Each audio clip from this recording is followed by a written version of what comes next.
আসসালামু আলাইকুম। আলহামদুলিল্লাহ। প্রথমেই আল্লাহর প্রশংসা করে নিচ্ছি। ইয়া রাব্বি লাকাল হামদু কামা ইয়ানবাগি লিজালালি ওয়াজহিকা ওয়া আযিমি সুলতানিক। আপনারা অনেকেই টক জলপাইয়ের নাম শুনছেন, বাট এটা ডিফারেন্ট একটি মিষ্টি জলপাইয়ের গাছ। অলমোস্ট গাছের বয়স 1 বছর প্লাস। অফলাইনের মাধ্যমে এটি আমি ইন্ডিয়া থেকে ক্রয় করেছিলাম। মাশাআল্লাহ, দেখতেই পাচ্ছেন কি পরিমাণে মুকুল এসেছে গাছে। মাশাআল্লাহ মাশাআল্লাহ, প্রচুর পরিমাণে মুকুল। এগুলো যদি সেট হয়, যদি এগুলো সেট হবে না, এর মধ্যে 1/3 পড়ে যাবে।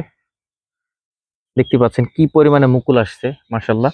এর পূর্বে চেয়েছিলাম আপনাদেরকে দেখাবো গাছটি, বাট আসলে ওইভাবে সময় হয় নাই, তাই দেখাতে পারিনি। এদিক থেকে দেখেন কি পরিমাণে মুকুল একটি গাছে। গাছটি অলমোস্ট কতটুকু হবে, 3.5 থেকে 4 ফিট হবে।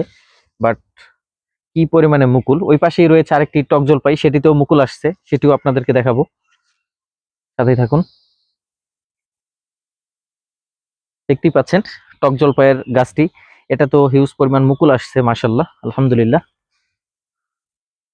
হিউজ পরিমাণ মুকুল। টক জলপাই এবং মিষ্টি জলপাই দুটি জাতি আমার কাছে রয়েছে। গত বছর এই টক জলপাই থেকে অলমোস্ট জলপাই খেয়েছি, মাশাআল্লাহ। এটার স্বাদও খুব ভালো। বাট এবছর মিষ্টি জলপাইতেও অনেক মুকুল সেট হয়েছে, টক জলপাইতেও দেখা যাচ্ছে। দেখি, আল্লাহ ভরসা। অবশ্যই আপডেট দিব আপনাদেরকে। সবাই ভালো থাকবেন। যারা এখন আমার পেজটি ফলো করেনি, অবশ্যই আমার পেজটি ফলো করবেন সাদ রিলেটেড কৃষি কন্টেন্ট পেতে। আসসালামু আলাইকুম ওয়া রাহমাতুল্লাহ।